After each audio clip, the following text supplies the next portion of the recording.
இன்றைக்கி கரிசலாங்கண்ணி கீரை தான் கடையில் எப்படி பண்ணுறது அப்படின்னு பார்க்க போகிறோம். அதுக்கு கீரையை நல்லா பறித்து சுத்தம் பண்ணி எடுத்து வச்சாச்சு.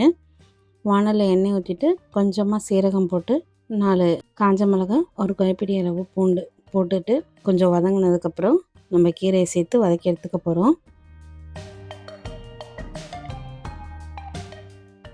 கீரை வதங்கும் போதே நம்ம கல்லுப்பும் கொஞ்சம் மஞ்சத்தூளும் சேர்த்தா கீரையோட கலர் மாறாமல் இருக்கும். அதுக்காக தான்.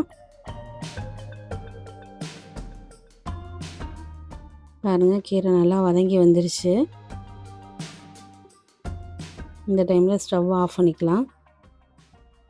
இப்போ ஒரு குக்கரில் கொஞ்சமாக பாசிப்பருப்பு, வெங்காயம், பூண்டு, 2 தக்காளி எல்லாம் சேர்த்து வேக வச்சு எடுத்துக்க போகிறோம். இது கூட கொஞ்சமாக மஞ்சத்தூள், கொஞ்சமாக பெருங்காயத்தூள், ஒரு ஸ்பூன் அளவு எண்ணெய் சேர்த்து குக்கரில் மூடி போட்டு ஒரு 4லேருந்து 5 விசில் விட்டு எடுத்துக்கலாம்.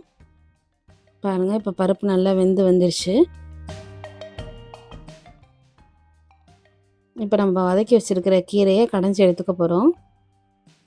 இது கடைஞ்சதுக்கப்புறம் நம்ம பருப்பையும் சேர்த்து ஒன்றா கடைஞ்சிக்கலாம்.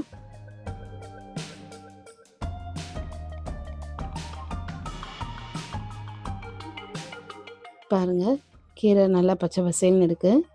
இப்போ வானலில் எண்ணெய் ஊற்றிட்டு கொஞ்சமாக சீரகம் போட்டு கடைஞ்சி வச்சுருக்கிற கீரையை இதில் சேர்த்துக்க போகிறோம். சேர்த்துட்டு ஒரு கைப்பிடி அளவு தேங்காய் துருவி வச்சுருக்கேன், அதையும் இதில் சேர்த்துக்க போகிறோம். ஏன்னா கரிசலாங்கண்ணி கீரை லைட்டாக கசப்பு கொடுக்கும். இந்த கீரையில் தேங்காயை சேர்த்துக்கிட்டோம் அப்படின்னா நமக்கு கசப்பு இருக்காது. லைட்டாக கொதி வந்தோடனே ஆஃப் பண்ணிடலாம். சுட சுட சாதத்துக்கு இந்த கீரையை போட்டு அப்பளம் வச்சு சாப்பிட்டா செம டேஸ்ட்டாக இருக்கும். சாப்பிட்டு பாருங்கள்.